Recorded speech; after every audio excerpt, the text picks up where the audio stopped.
الحمد لله وكفى وسلام على عباده الذين اصطفى أما بعد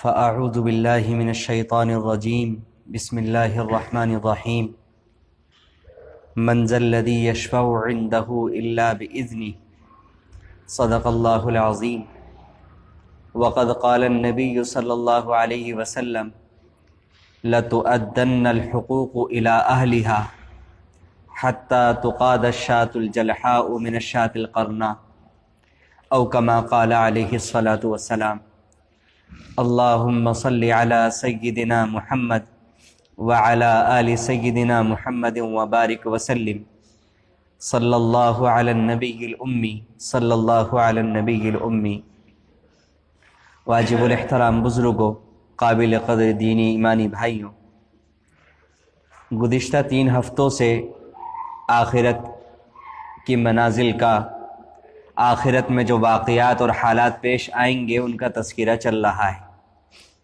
اور حساب و کتاب کن کن باتوں کا ہوگا، کس طرح سے ہوگا، ان باتوں کا تذکرہ ہو رہا ہے۔ مقصد اس کا یہ ہے کہ ہم اپنی زندگی کچھ اس طرح گزاریں کہ گزارتے وقت ہر لمحے ہمیں اس بات کا احساس ہو اور اس بات کا کامل یقین ہو کہ ہمیں اپنی زبان سے نکلنے والے اس جملے کے بارے میں قیامت کے دن اللہ تعالیٰ کو سوال کا جواب دینا ہے۔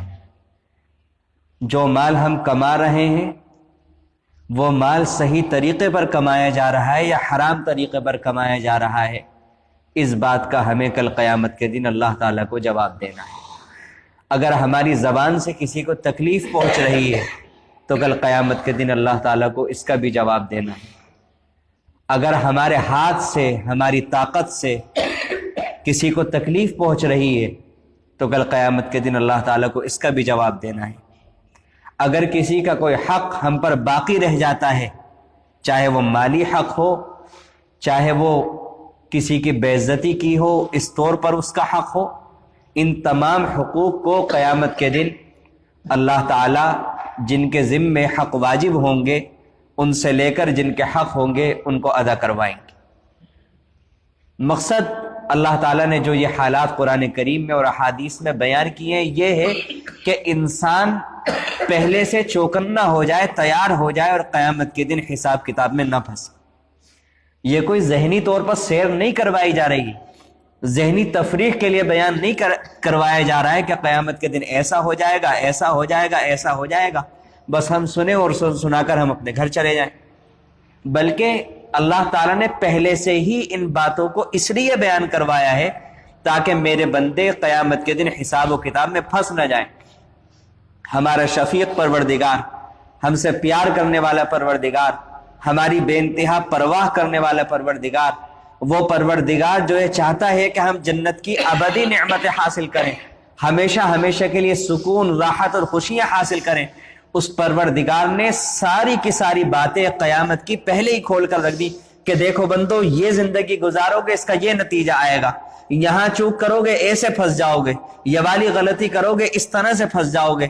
مقصد اس کا یہ ہے کہ تم اپنی بساط، اپنی ہمت، اپنی صلاحیتوں کے مطابق ایسی زندگی گزار کر آؤ کہ قیامت کے دن تمہارا نام اعمال تمہارے دائیں ہاتھ میں ملے، میزان عمل میں تمہاری نیکیوں کا پلڑا بھاری ہو جائے، تمہاری بدیوں کا پلڑا ہلکا پڑ جائے۔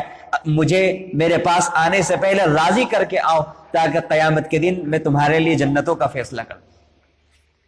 تو اسی مناسبت سے یہ باتیں عرض کی جا رہی ہیں تاکہ ہماری زندگیوں میں تبدیلی آئے، تھوڑی تھوڑی کر کے ہم اپنی زندگیوں میں تبدیلی لانے کی کوشش کریں۔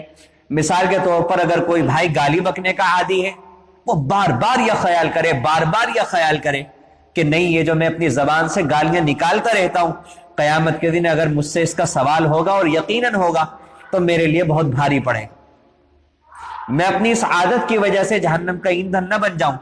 اس کو چھوڑنے کی کوشش کرے، بار بار کوشش کرے۔ اگر کوئی دن میں 100 گالیاں بکتا ہے تو شروع میں کوشش یہ کرے کہ آج سے مجھے 10 کم کرنی ہے، بہت کوشش کر کے 90 پر آئے، 80 پر آئے، 70 پر آئے، ختم کرتے کرتے یہ ارادہ کر لے پکا کہ مجھے اللہ کے سامنے اس حال میں پیش ہونا ہے کہ میں اپنی بساط اور معلومات کے مطابق ایک بھی گناہ میں گرفتار نہ۔ اگر کوئی بھائی بازار میں بدنگاہی کرنے کا عادی ہو، مشق کرے، مجاہدہ کرے، گھر سے نکلتے وقت ذہنی طور سے اپنے آپ کو تیار کرے، میں بازار میں جا رہا ہوں، میری نگاہ روز 10-20 مرتبہ چوک جاتی ہے، آج انشاءاللہ میں اپنی نگاہ کو ایک بار بھی نہیں چوکنے دوں گا۔ جب یہ نیت کر کے نکلیں گے کم سے کم ایک بار تو اپنی نگاہ کو بچا پائیں گے اللہ کے خوف کی وجہ سے۔ اور گھر آتے ہی فوراً اے اللہ میں نے آپ سے وعدہ کیا تھا، میں کمزور ہوں، میری عادت پختہ ہو چکی ہے، میں اپنے آپ کو نہیں سنبھال پایا، اللہ میرے لیے تو یہ گندی عادت چھوڑنا مشکل ہے، آپ کے لیے یہ عادت چھوڑوانا آسان ہے، اللہ میری مدد فرما دیجئے، میرے لیے اس عادت کا چھوڑنا آسان فرما دیجئے۔ جو جس عادت کے اندر مبتلا ہے ذہنی طور سے اپنے آپ کو آمادہ کرے، تیار کرے۔ اگر کوئی تلاوت قرآن کرنے کا عادی نہیں ہے تو روز قرآن کریم کو تنہائی میں لے کر کے بیٹھے اور اللہ سے دعا کرے، اے اللہ میرے دل کو کیا ہو گیا، آپ کا کلام پاک میں پڑھنے کی صلاحیت ہی نہیں رکھتا، اللہ کم سے کم میرے دل کو ایسا بنا دیجئے کہ میرے دل میں اس بات کا دکھ اور درد تو پیدا ہو جائے کہ میں آپ کے کلام کو اگر پڑھنے کی طاقت نہیں رکھتا تو پڑھنے کی کوشش تو کروں، کچھ شروعات تو کریں۔ اگر اس طور پر ان باتوں کو ہم اپنی زندگی میں لاگو کرنے کی کوشش کریں گے تب تو یہ مجلس کامیاب ہے، نہیں تو قیامت کے دن جہاں اللہ تعالیٰ کے یہاں اور چیزوں کا سوال ہوگا، تو میں نے حدیث یہ بھی سنائی تھی کہ ابن آدم کے قدم اپنی جگہ سے نہیں ہٹ سکیں گے جب تک 5 چیزوں کا سوال نہیں ہوگا۔ ایک یہ بھی ہے ماذا عمل فیما علم، جتنا علم حاصل کیا تو اس پر کیا عمل کیا۔ اور بیچارے سیدھے سادے انسان یہ سمجھتے ہیں کہ اس سے بہتر یہ علم حاصل نہ کرو، تو یہ بھی حدیث کے اندر ہے کہ اس بارے میں اور سوال ہوگا کہ علم ہی کیوں نہیں حاصل کیا۔ یہ تو اور بڑا قصور ہے، کیونکہ جو انسان تجارت کر رہا ہے تو اس کے لیے تجارت کے مسائل جاننا فرض ہے، بالغ ہونے کے بعد نماز کے مسائل جاننا فرض ہے، بالغ ہونے کے بعد غسل جنابت کس طریقے پر ہوتا ہے، پاکی ناپاکی کے مسائل جاننا فرض ہے، شادی کرتے وقت طلاق اور نکاح کے ضروری مسائل، یہ تمام باتیں جاننا فرض ہے۔ اس فرض میں کیوں کوتاہی کی؟ تو اس لیے میرے عزیزوں، قابل احترام بزرگوں، ان تمام باتوں کا، ہر دینی بات کا صرف اور صرف ایک مقصد ہے کہ ہم اپنے پروردگار کی رضا والی زندگی گزارنے کے قابل اپنے آپ کو بنانے کی ہر ممکن کوشش کریں۔ من چاہی زندگی چھوڑ کر رب چاہی زندگی گزارنے کی کوشش کریں، اپنی من چاہی زندگی چھوڑ کر اپنی زندگی پر اللہ کا حکم رب چاہی، رب مانی زندگی گزارنے کی کوشش کرے۔ ہر انسان اپنی بساط کے مطابق بھرپور کوشش کرے۔ اگر ہم آج 50 گناہوں میں مبتلا ہیں تو ہم کوشش یہ کریں آنے والے مہینے میں 49 تو ہوں، اس سے اگلے مہینے میں 48 ہوں، پھر 47 ہوں۔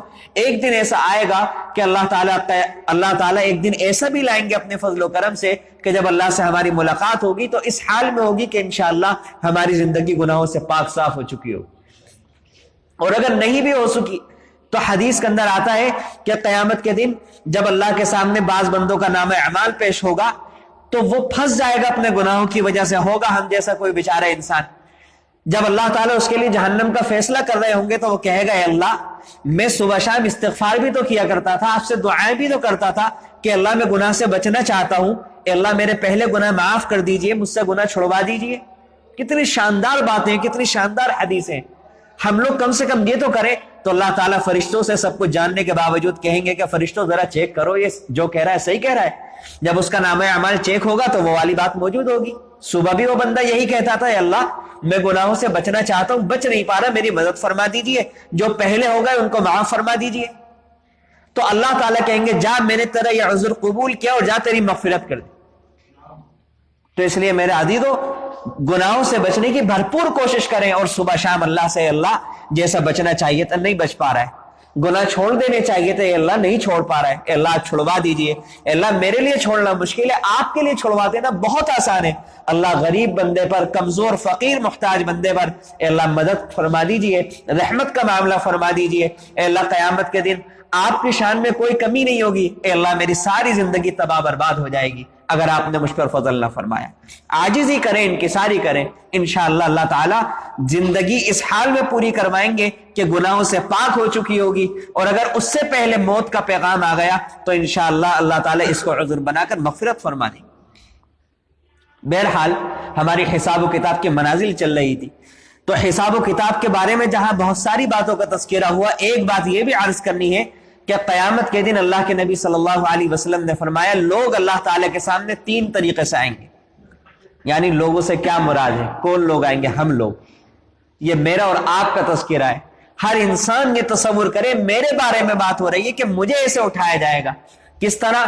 بعض لوگ جن کا ایمان کامل ہوگا، جن کا ایمان کامل ہوگا، اور ایمان کامل کیسے ہوگا؟ گناہوں سے بچنے سے، روز استغفار کرنے سے، اللہ سے معافی مانگنے سے، اللہ سے تعلق جوڑنے سے.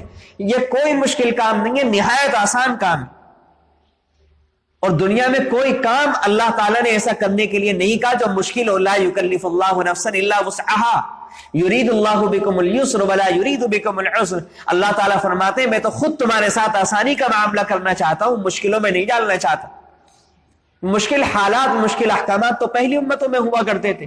یہ امت تو اللہ کی بڑی چہی تھی، بڑی لاڈلی، اور اس کو جو شریعت دی گئی ہے وہ نہایت آسان. تو کوئی مشکل نہیں ہے کامل ایمان حاصل کرنا. یہ لوگ قیامت کے دن ان کا اعزاز اور اکرام یہ ہوگا کہ ان کو سواریوں پر سوار کر کے لایا جائے گا. اللہ تعالی ہمیں ایسی تیاری کرنے کی، ایسی محنت کرنے کی، ایسے اعمال کرنے کی، اللہ کو ایسا راضی کر کے جانے کی توفیق نصیب فرمائے کہ قیامت کے دن ہم بھی سواریوں کے ساتھ. اور دوسرے لوگ وہ ہوں گے کہ جو پیدل آئیں گے. یہ ہم جیسے لوگ ہوں گے کہ جن کے نامہ اعمال میں نیکیاں بھی ہوں گی، گناہ بھی ہوں گے، نمازیں بھی ہوں گی، بدنگاہیاں بھی ہوں گی، خیانتیں بھی ہوں گی، نمازوں کا چھوڑنا بھی ہوگا. تو یہ لوگ پیدل آئیں گے. اور قیامت کے دن بعض ایسے بد نصیب لوگ ہوں گے، اللہ سے دعا ہے کہ اللہ تعالی ہم میں سے کسی کو بھی اس میں شامل نہ فرمائے. اگرچہ حقیقت یہ ہے کہ ہم اپنی بدعمالیوں کی وجہ سے ہم نے وہی حالت اپنے لیے لازم کر لی ہے، لیکن اللہ کے فضل سے کوئی بعید نہیں ہے. اللہ سے دعا کرے اللہ ہم ان لوگوں میں بالکل شامل نہ فرمائے. اللہ قیامت تک ہماری آنے والی نسلوں کو بھی ان لوگوں میں شامل ہونے سے محفوظ فرمائے. یہ وہ لوگ ہوں گے کہ جن کو منہ کے بل لایا جائے گا گھسیٹ کر.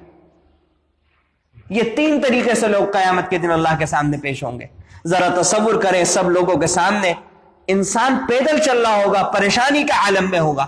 ابھی اللہ تعالیٰ نے زندگی دی ہوئی ہے، مہلت دی ہوئی ہے، ہم اللہ سے تعلق مضبوط کر لیں، گناہوں سے اپنے آپ کو بچا لیں، اس نفس کو لگام ڈال دے شریعت کی، اپنی نگاہ کو پاکیزہ بنا لیں.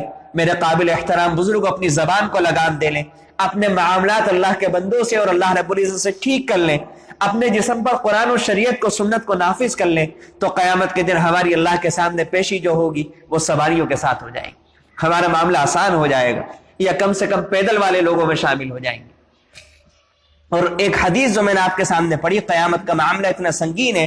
اللہ تعالیٰ فرماتے ہیں، اللہ کے نبی صلی اللہ علیہ وسلم فرماتے ہیں لَتُؤَدَّنَّ الْحُقُوقُ إِلَىٰ أَهْلِهَا. قیامت کے دن اللہ تعالیٰ جن کے حق ہوں گے ان کو ان کے حق ضرور دلوائیں گے. یہاں تک کہ اللہ کے نبی نے فرمایا کہ کوئی بے سینگ بکری اگر دنیا کے اندر تھی اور سینگ والی بکری نے اس کے ساتھ زیادتی کر دی تھی سینگ کی طاقت ہونے کی وجہ سے، اور وہ بیچاری سینگ نہ ہونے کی وجہ سے برداشت کر گئی تھی، اب اللہ تعالیٰ بے سینگ والی کو سینگ والا بنائیں گے اور سینگ والی کو بے سینگ والا بنا دیں گے، اور کہیں گے کہ تو اپنا بدلہ لے لے. اور بدلہ لینے کے بعد ان سے کہہ دیا جائے گا تم مٹی ہو جاؤ، ختم ہو جاؤ، لیکن بدلہ ان کا بھی کروائیں گے اللہ تعالیٰ، کیونکہ وہ انصاف کی جو صفت ہے اللہ تعالیٰ کی، اس دن صفت عدل کا کامل ظہور ہوگا اللہ کی طرف سے. جب جانوروں کو نہیں چھوڑا جائے گا تو ہم تو انسان ہیں، ہم تو مکلف مخلوق ہیں، ہمارا کیا معاملہ ہوگا؟ اس لیے میرے عزیز و قابل احترام بزرگوں، سمجھدار انسان وہ ہے کہ اگر کسی کا اس کے اوپر مالی حق ہو، یا اس کے گھر میں حق ہو، یا اس کی پراپرٹی کے اندر حق ہو، کسی بھی قسم کا جانی حق ہو یا عزت والا حق ہو، کسی نے کسی کی بے عزتی کی ہو، زبان سے تکلیف پہنچائی ہو، سرعام درست کوئی بھی مسئلہ ہو، دنیا کے اندر انسان نے جس کا دل دکھایا ہے، جس کا حق دبایا ہوا ہے، اللہ کے لیے بہت عقل مند ہے وہ انسان کہ جو اپنا حق دنیا میں معاف کروا لے اور اپنا معاملہ دنیا میں ٹھیک کر لے، کیونکہ وہاں دینے کے لیے درہم و دینار نہیں ہوں گے. جن لوگوں نے اللہ کے حق دبائے ہوئے، زکوٰۃ پوری نہیں نکالی ہوئی ہے، صدقات جو اللہ نے ان کے مالوں میں فرض رکھے ہیں وہ پورے نہیں نکالے ہوئے ہیں، اللہ کے لیے وہ قیامت کے دن اللہ کے سامنے پیش ہونے سے پہلے اپنا معاملہ ٹھیک کر لیں. نہیں تو قیامت کے دن حدیث میں آتا ہے کہ اللہ تعالیٰ بلائیں گے ایک شخص کو، اللہ اس دن بڑے جلال میں ہوں گے، بڑے غصے میں ہوں گے. اللہ تعالیٰ فرمائیں گے میں نے تجھے مال دیا اور احسان کے طور پر دیا، اپنے فضل کے طور پر دیا. ایسے اللہ تعالیٰ اس دن بات فرما رہے ہوں گے. کیا مجال ہے کہ بندہ کچھ بول سکے؟ جن لوگوں کو لگتا ہے کہ ہماری صلاحیتوں کی وجہ سے ملا، جن لوگوں کو لگتا ہے ہمیں ہماری طاقت کی بنا پر ملا، ہماری تعلیم کی بنیاد پر ملا، اللہ تعالیٰ ان سے اس زبان میں قیامت کے دن بات فرمائیں گے اور اللہ کہیں گے کیا کیا تو نے؟ وہ کہے گا یا اللہ جو تو نے مجھے مال دیا میں نے اس مال سے فلا کیا اور جب دنیا کے اندر چھوڑ کر آیا ہوں تو اس مال کو بڑا ہوا چھوڑ کر آیا ہوں، آپ مجھے مہلت دے دیجئے، میں اس مال کو واپس لے کر آتا ہوں اور آپ کے حضور پیش کرتا ہوں۔ اللہ تعالیٰ فرمائیں گے کہ پیچھے کی بات نہ کر، آگے کی بات کر، تو نے دنیا میں رہتے ہوئے آگے کے لیے قیامت کے لیے کیا بھیجا؟ تو نے کتنا مال اشاعت قرآن میں خرچ کیا؟ تو نے کتنا مال بیواؤں کی خدمت میں خرچ کیا؟ کتنی یتیموں کی خدمت کی؟ کتنی بیواؤں کی خدمت کی؟ کتنا تو نے مفلسوں کو خیال کیا؟ کتنا مزدوروں کا خیال رکھا؟ اگر تو نے دنیا میں رہتے ہوئے کیا ہوتا تو پھر جب تو تیرا یہ عمل قبول ہوتا۔ اب آخرت میں آنے کے بعد کوئی دنیا میں جا کر واپس اگر اپنا سارا مال بھی دینا چاہے تو اس کا کوئی اعتبار نہیں ہے۔ بہت سے لوگ قیامت کے دن اللہ تعالیٰ کے سامنے یہ بات کہیں گے کہ اللہ آپ نے ہمیں زمین بھر کے بھی اگر سونا دیا، اب کی بار اگر مہلت دے دی اور اس سے بھی دوگنا دیا تو ہم وہ سارا کا سارا مال اپنے فدیے کے طور پر پیش کرنے کو تیار ہیں، آپ ہمیں مہلت دے دیجیے۔ لیکن مہلت نہیں مل سکے، اسی لیے ہم غنیمت سمجھیں، غنیمت جانے بھی زندگی کو، جو صدقات کر سکتے ہیں کریں۔ اللہ کے نبی صلی اللہ علیہ وسلم نے فرمایا کہ جہنم سے آزادی حاصل کرو، جہنم سے اپنے آپ کو بچاؤ، چاہے ایک سوکھی کھجور صدقہ کر کے ہی کیوں نہ ہو۔ اپنے مال کو جہنم سے بچنے کا ذریعہ بنائیں، اپنی صحت، اپنی جوانی، اپنی توانائیاں اللہ کی فرما برداری میں لگائیں۔ اور ماں باپ کو چاہیے کہ اپنی اولاد اور سب سے پہلے خود اپنے آپ کو، اپنی اولادوں کو ایسے راستے پر ڈالیں کہ وہ ان کی زندگی میں بھی اور ان کے جانے کے بعد بھی نمازی بنے، حلال حرام کی تمیز رکھیں، اپنی نگاہوں کو جھکا کر چلیں، اپنی زبان کو جھوٹ سے بچا کر کے چلیں، نہیں تو قیامت کے دن ان اولاد کو بھی اور ان ماں باپ کو بھی بہت بھاری قیمت اس کی چکانی پڑے گی۔ لیکن جہاں سخت قسم کے حساب کتاب ہوں گے وہاں آسان بھی حساب کتاب ہوں گے۔ اللہ تعالیٰ ایک بندے کو بلائیں گے، دل یہ چاہتا ہے اللہ کے فضل کو دیکھتے ہوئے کہ اللہ ہم سب بندوں کو ان بندوں میں شامل فرمائے جن کے ساتھ اللہ تعالیٰ معاملہ فرمائیں گے۔ اللہ تعالیٰ بلائیں گے، خاص رحمت کے پردے میں اس کو ڈالیں گے اور کہیں گے کہ تو نے دیکھ یہ گناہ کیا، یہ گناہ کیا، یہ گناہ کیا۔ بندہ کہے گا جی میرے پروردگار یہ بھی کیا، یہ بھی کیا، یہ بھی کیا۔ اللہ تعالیٰ فرمائیں گے کہ کوئی عذر ہے تیرے پاس؟ وہ بندہ کہے گا یا اللہ کوئی عذر نہیں ہے، مانتا ہوں، اقرار کرتا ہوں سارے گناہ میرے ہی ہیں، کسی اور کا نام اعمال نہیں ہے، یہ میرا ہی نام اعمال ہے۔ اللہ تعالیٰ فرمائیں گے میں نے دنیا میں تیرے گناہوں کو کسی کو پتہ نہیں چلنے دیا تھا، تو گناہ کر کر کے آتا تھا، تیری بیوی کو بھی نہیں پتہ چلنے دیا، تیرے ماں باپ کو بھی نہیں پتہ چلنے دیا، تیرے علاقے کے لوگوں کو بھی نہیں پتہ چلنے دیا، جا آج میں تیرے سارے کے سارے گناہ معاف کر دیتا۔ اور جب پردہ اٹھے گا تو لوگ سمجھیں گے اس بندے کا کوئی گناہ ہی نہیں تھا۔ اللہ تعالیٰ ہم سب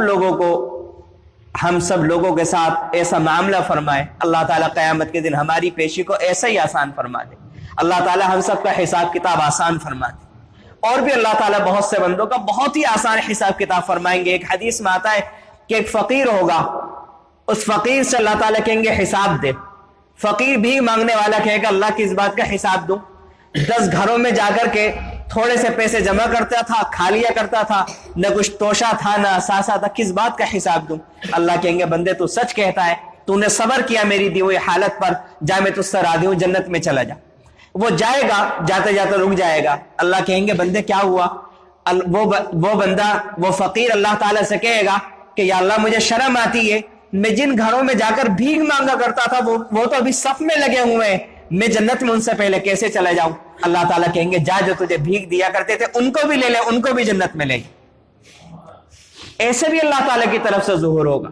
جہنمیوں کی صف لگی ہوئی ہوگی، ایک جنتی جا رہا ہوگا اور وہ جہنمی ان میں سے ایک دو بندے اس کو پہچانیں گے اور کہیں گے فلاں دن تم یاد کرو جب تمہیں وضو کے لیے پانی کی ضرورت تھی، ہم نے تمہیں وضو کرا دیا تھا، پانی دے دیا تھا، تم پیاسے جا رہے تھے، سڑک پر سے گزر رہے تھے، ہم نے تمہیں شربت پلا دیا تھا، پانی دے دیا تھا، کچھ خدمت کر دی تھی، آج ہمارا تھوڑا سا خیال کر لو۔ وہ بندہ اللہ سے سفارش کرے گا اور اللہ تعالیٰ اس کی دعا کو قبول فرما کر مغفرت فرمائے۔ ایسے بھی اللہ کی رحمتوں کا ظہور ہوگا۔ لیکن میرے عزیزو، اب آخر میں مجھے چند منٹوں میں شفاعت والی حدیث بیان کرنی ہے کہ قیامت کے دن تمام انبیاء کرام کا یہ حال ہوگا کہ تمام انبیاء کرام اللہ کے خوف اور جلال کی وجہ سے تھر تھر کانپ رہے ہوں گے اور کسی کی سمجھ میں کچھ نہیں آ رہا ہوگا کیا کریں.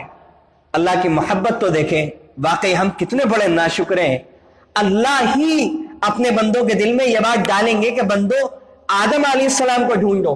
وہ آدم علیہ السلام کے بعد جائیں گے اور کہیں گے اللہ اے آدم, اے ہمارے والد, آپ تمام اولاد آدم کے سردار ہیں. اللہ تعالیٰ نے خاص قدرت سے آپ کو پیدا کیا, فرشتوں کا مسجود بنایا, اللہ نے جنت میں رکھا, آپ کو اعزاز و اکرام فرمایا. آپ نہیں دیکھتے ہمیں کیا حالت پہنچی ہوئی ہے؟ آپ ہمارے لیے اللہ سے سفارش کر دیجئے کہ اللہ تعالیٰ حساب کتاب لینا شروع کر دیں. حضرت آدم علیہ السلام کہیں گے کہ آج میرے پروردگار اتنے غصے میں ہیں, آج سے پہلے کبھی اتنا غصہ نہیں ہوئے اور آج کے بعد بھی کبھی غصے میں نہیں ہوں گے. میں اپنے پروردگار سے آج بات کرنے کی طاقت نہیں رکھتا, کیونکہ مجھے میرے پروردگار نے ایک درخت کے بعد جانے سے منع کیا تھا, میں نے اس کا پھل کھا لیا تھا. آج تو مجھے اپنی جان کا خطرہ ہے کہ اللہ اس کے بارے میں سوال نہ کرے. ایک بھول جو اللہ نے معاف فرما دی, اس کی وجہ سے اس کو یاد کر کے آدم علیہ السلام, جن کی اولاد کے اندر اللہ کے نبی صلی اللہ علیہ وسلم بھی ہے, وہ اللہ سے بات کرنے کی ہمت نہیں رکھتے. ہم اللہ نے جن چیزوں کے قریب بھی جانے سے منع کیا ہے, ہم تو دن میں نہ جانے کتنی مرتبہ جاتے. ہم جیسے لوگوں کا کیا حال ہوگا؟ وہ کہیں گے نوح علیہ السلام کے پاس جاؤ. نوح علیہ السلام کے پاس جائیں گے تو نوح علیہ السلام بھی یہی بات کہیں گے کہ آج اللہ بہت غصے میں, اتنے غصے میں کبھی نہ ہوئے, نہ آئندہ کبھی ہو سکیں گے. اور اللہ نے مجھے ایک مقبول دعا دی تھی, وہ میں نے اپنی قوم کے لیے غرق ہونے کے عذاب کی دعا کر کے وہ دعا اپنی پوری کروا لی تھی. آج میں اللہ سے بات نہیں کر سکتا, کبھی اللہ تعالیٰ مجھ سے سوال نہ کر لے کہ تم نے جو اپنے بیٹے کے لیے دعا کی تھی وہ کیوں کی تھی. حضرت نوح علیہ السلام جیسا پیغمبر بھی, وہ بھی اللہ سے بات کرنے کی طاقت نہیں رکھتے. سوچیں یہ کیا مسئلہ ہے. وہ کہیں گے حضرت ابراہیم علیہ السلام کے پاس چلے جاؤ. حضرت ابراہیم علیہ السلام کے بارے میں اللہ کے نبی صلی اللہ علیہ وسلم فرماتے ہیں کہ قیامت کے دن سب سے پہلے, چونکہ وہ اللہ کے خلیل ہیں, اللہ کے دوست, اللہ نے دوستی کے لیے ان کو منتخب فرمایا, تو ان کا اعزاز یہ ہوگا سب سے پہلے جب قیامت کے دن لوگ سب ننگے بدن اٹھیں گے, ننگے پیر اٹھائے جائیں گے, غیر مختون بغیر ختنے کے اٹھائے جائیں گے, تو سب سے پہلے جو کپڑے دیے جائیں گے وہ حضرت ابراہیم علیہ السلام کو دیے جائیں گے. لیکن اس کے اللہ تعالیٰ اپنے عرش کے نیچے ان کو جگہ نصیب فرمائیں گے. لیکن اس کے باوجود جب ابراہیم علیہ السلام کے پاس جائیں گے, ابراہیم علیہ السلام بھی کہیں گے یا رب نفسی نفسی, اے میرے پروردگار, آج بس میں اپنی جان کا سوال کرتا ہوں, آج میں کسی کے بارے میں آپ سے سفارش نہیں کر رہا ہوں, بس اللہ میری جان بخش دیجیے. وہ بھی معذرت کر دیں گے, میں بھی تمہاری سفارش نہیں کر سکتا. اور میرے عزیزوں جو واقعہ بیان ہو رہا ہے نا کہ آدم علیہ السلام کے پاس, نوح علیہ السلام کے پاس, اگر آپ کو اور مجھے لگتا ہے یہ منٹوں کا کام ہے تو ہم یہ غلط فہمی ذہن سے نکال دیں, سینکڑوں سالوں کا کام ہے. پوری دنیا کھچا کھچ بھری ہوئی ہوگی, کھچا کھچ بھری ہوئی ہوگی, صرف 2 پیر رکھنے کے بقدر لوگوں کے پاس جگہ ہوگی. اس میدان کے اندر آدم علیہ السلام کو ڈھونڈا جائے گا, نہ جانے کون دنیا کے کس کونے پر ہوگا, سینکڑوں سال انہی چکر کاٹنے کے اندر لگ جائیں گے. ابراہیم علیہ السلام بھی معذرت کر دیں گے. اور سنیں کہ قیامت کا دن کتنا پرجلال ہوگا کہ قیامت کے دن ابراہیم علیہ السلام کے سامنے جب ان کے والد آزر آئیں گے تو کہیں گے کہ بیٹے دیکھ میرا کیا حال ہے, میرے لیے سفارش کر دے. جب وہ اللہ تعالیٰ سے دعا کے لیے ہاتھ اٹھائیں گے تو اللہ تعالیٰ کہیں گے میں نے تمہیں بتا دیا تھا کہ کسی کافر کے لیے میرے یہاں کوئی سفارش کرنے کی گنجائش نہیں ہے. اور جب یہ دعا کریں گے اتنی دیر میں اللہ تعالیٰ قبر بجو کی شکل میں حضرت آزر کو, جو حضرت ابراہیم علیہ السلام کے والد ہے, اس کو تبدیل کر دیں گے اور فرشتے اور کیچڑ کے اندر اس کو غرق کر کے, غوطہ لگا کر, کیچڑ کے اندر لتھڑا کر فرشتوں سے کہیں گے اس کا پیر پکڑ کر اس کو ذلیل کر کے جہنم کے اندر ڈال. یہ ابراہیم علیہ السلام کے والد کے حالات احادیث کے اندر اللہ کے نبی صلی اللہ علیہ وسلم نے بیان فرمائے. ہوتے ہوتے میں مختصر کر کے بتا رہا ہوں, کوئی نبی کچھ نہیں کہہ سکے گا. عیسیٰ علیہ السلام بھی اللہ کے سامنے زبان نہیں ہلا سکیں گے. سارے انبیاء کم و بیش 1.25 لاکھ انبیاء کرام کے قریب 1,24,000 کم و بیش انبیاء کرام کی تعداد بتائی جاتی ہے. وہ انبیاء 313 کے قریب کم و بیش رسول, وہ سارے کے سارے انبیاء گھٹنے ٹیک دیں گے. آخر میں اللہ کے نبی صلی اللہ علیہ وسلم سے جب کہا جائے گا تو اللہ کے نبی صلی اللہ علیہ وسلم بہت ادب کے ساتھ آئیں گے اور اللہ تعالیٰ کے سامنے, عرش کے سامنے سجدے میں گر جائیں گے اور سجدے میں پڑے رہیں گے. اور اللہ کے نبی نے فرمایا کہ اس دن مجھے وہ حمد, وہ اللہ کی تعریف کے الفاظ دیے جائیں گے جو ابھی مجھے یاد نہیں ہے. میں ان الفاظ کے ذریعے سے اللہ کے سامنے جب تعریف کروں گا اللہ کی تو اللہ تعالیٰ فرمائیں گے اے محمد تم اپنا سر اٹھاؤ, تم جو کہو گے تمہاری بات مانی جائے گی, تم جو سفارش کرو گے قبول کی جائے گی. تب اللہ کے نبی صلی اللہ علیہ وسلم فرمائیں گے اے اللہ آپ امت کا حساب کتاب شروع فرما دیجیے۔ یہ سینکڑوں ہزاروں سال گزر چکے ہوں گے، اس سے پہلے دھوپ کی تپش ہر کسی کو پیش آئے گی، لیکن اس شخص کو پیش نہیں آئے گی۔ حضرت ایک صحابی نے اللہ کے نبی صلی اللہ علیہ وسلم سے سوال کیا ہے اللہ کے نبی صلی اللہ علیہ وسلم قیامت کے دن اللہ کے سامنے کھڑا ہونے کی کون طاقت رکھتا ہے؟ 50,000 سال کا ایک دن ہوگا۔ اللہ کے نبی صلی اللہ علیہ وسلم نے فرمایا کہ وہ دن ان لوگوں کے لیے بھاری ہوگا جو گنہگار ہوں گے، جو کفار ہوں گے، اور جو لوگ اللہ کو راضی کر کے جائیں گے ان کے لیے تو ایسے آسان کر دیا جائے گا جیسا کہ ایک فرض نماز۔ لیکن میرے قابل احترام بزرگوں، مجھے سوال کرنے کی اجازت دیں کہ بغیر نمازوں کے جو لوگ دنیا میں نمازیں نہیں پڑھتے تھے، کیا ان کے لیے بھی آسانیاں ہو جائیں گی؟ حدیث میں ایک صحابی نے اللہ کے نبی صلی اللہ علیہ وسلم سے سوال کیا کہ اتنے سارے امتیوں کو ساری دنیا کے لوگ موجود ہوں گے، آپ اپنی امتیوں کو کیسے پہچانیں گے؟ اللہ کے نبی صلی اللہ علیہ وسلم نے جواب دیا کہ میں اپنی امتیوں کو ان کے اعضائے وضو کا نور اور روشنی دیکھ کر کے پہچانوں گا، لیکن میرا عزیزو جو لوگ وضو ہی نہیں کر رہے، جو نماز ہی نہیں پڑھ رہے، وہ کیا کر رہے ہیں اپنے ساتھ؟ اپنے بچوں کے ساتھ ان کو بے نمازی بنا کر، ان کو سنیما بینی کا، فلمیں دکھانے کا، ناچنے گانے کا، ان کو عیسائی تہذیب سکھا کر ہم یہ کیا کر رہے ہیں اپنے بچوں کے ساتھ، اپنی نسلوں کے ساتھ کیا کر رہے ہیں؟ ان کو قرآن سے دور کر۔ آج اکثر بچوں کا یہ حال ہے کہ وہ انگریزی فراٹے کے ساتھ بول لیں گے لیکن قرآن کریم پڑھ نہیں سکتے۔ قرآن کریم انگریزی زبان کے اندر پڑھا جا رہا ہے، قرآن کریم ہندی زبان کے اندر پڑھا جا رہا ہے، قرآن کریم کو عربی زبان کے اندر نہیں پڑھا جا رہا۔ کیا انگریزی زبان کے اندر یا ہندی زبان کے اندر زا، وا اور زاد یا زال، ان چاروں لفظوں کے لیے کوئی الگ الگ لفظ ہے؟ کیا اس کا تلفظ ادا کیا جا سکتا ہے؟ سوچے بھی نہیں لوگ۔ عربی ہے، اللہ کی زبان، جنت کی زبان، جو قرآن کی زبان، نبی کی زبان کو وہ ہے جو فضیلت اس زبان کو ہے، جو ثواب اس زبان میں پڑھنے میں، وہ دیگر زبان میں کہاں سے ہو گیا؟ اس میں تو انسان صحیح تلفظ ادا کرنا چاہے کر ہی نہیں سکتا۔ کیا کر رہے ہیں ہم؟ بہرحال اللہ کے نبی صلی اللہ علیہ وسلم کی سفارش کے بعد حساب و کتاب کے مناظر اور حساب و کتاب والا جو مسئلہ ہوگا وہ شروع ہو جائے گا، اور اللہ تعالیٰ بادلوں جیسے سائبان کے اندر اپنے فرشتوں کے ساتھ 8 فرشتے اللہ کا عرش لے کر کے اتریں گے، اور اللہ تعالیٰ اپنے فرشتوں کے ساتھ، اپنے مقربین، اپنے مقرب فرشتوں کے ساتھ دنیا میں نزول فرمائیں گے۔ کس طرح نزول فرمائیں گے؟ اللہ کا عرش کیسا ہوگا، وہ بادل کیسے ہوں گے، یہ دنیا میں کوئی نہ بتا سکتا ہے، نہ کوئی جان سکتا ہے، نہ ادراک کر سکتا ہے۔ قیامت کے دن جب ہمارے سامنے آئے گا تبھی صحیح معنوں میں پتہ چل سکے۔ اور وہ جب پیاس لگ رہی ہوگی تو اللہ تعالیٰ نے اس کا انتظام یہ فرمایا ہے کہ قیامت کے دن ہر نبی کو اللہ تعالیٰ ایک حوض عطا فرمائیں گے، اور نبی صلی اللہ علیہ وسلم کا جو حوض ہوگا وہ تمام نبیوں سے بڑا حوض ہوگا، جس کو حوض کوثر کہا جاتا ہے۔ انا اعطیناک الکوثر۔ لیکن میرے عزیزو، یاد رکھنے کی بات یہ ہے، ہم لوگ زعم میں، غلط فہمیوں کے نتیجے میں نہ جانے کیا کیا سوچتے ہیں۔ ہم میں سے ہر ایک اپنے بارے میں گمان کیا ہوا ہے کہ قیامت کے دن میرے لیے تو بہت آسان ہوگا، مجھے تو حوض کوثر پر جام آپ کے ہاتھوں سے ضرور نصیب ہو جائے گا۔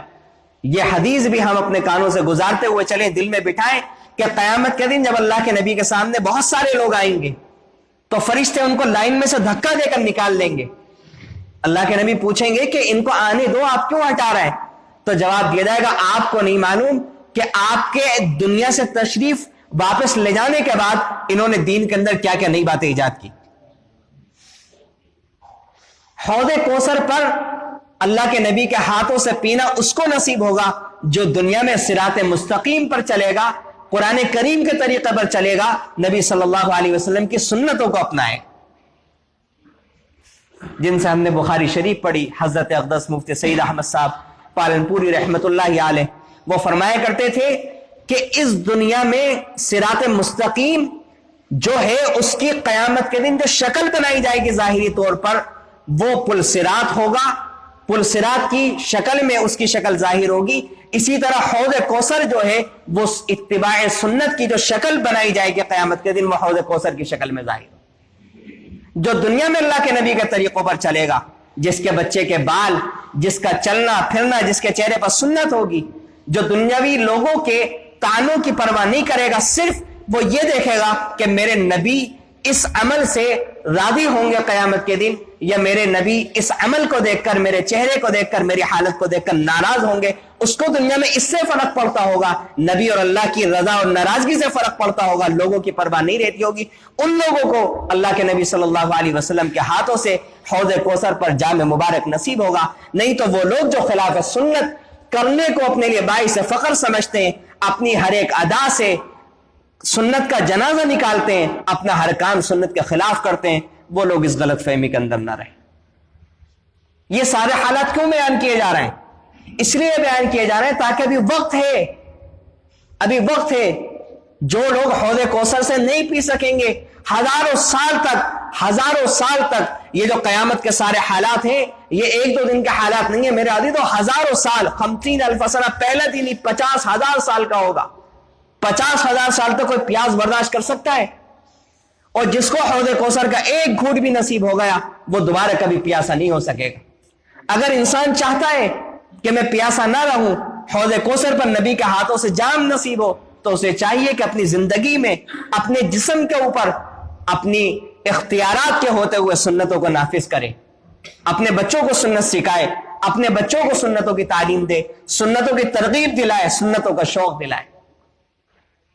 آج کل تو کیا کہیں کہ جو فیشن چلتا ہے وہ کسی کی بھی طرف سے چل رہا ہے، چاہے شریعت کی کتنے بڑی بات کی وہ مخالفت کر رہا ہے، لیکن وہ دیکھا دیکھی ہمارے بچوں کے اندر اس طرح پر آ جاتا ہے، اور ماں باپ کو بھی بس کیا کہیں کہ ان کے دل میں کوئی ٹیس ہی نہیں ہوتی، کوئی تکلیف بھی نہیں ہوتی کہ سنتوں کا کس طریقے سے میرے گھر میں میرا بچہ، اتنا سا بچہ کہ اگر میں اس کو ایک بار ڈانٹ دوں گا دوبارہ نہیں کرے گا۔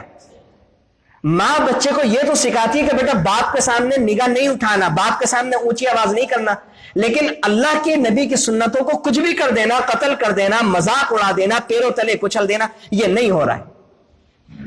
کیا جواب دیں گے کل اللہ کے نبی کو؟ کیسے آنکھیں ملائیں گے اللہ کے نبی صلی اللہ علیہ وسلم سے؟ کیا اللہ کے نبی کی ملاقات کو بھول گئے؟ کیا حوض کوثر کی ملاقات کو فراموش کر گئے؟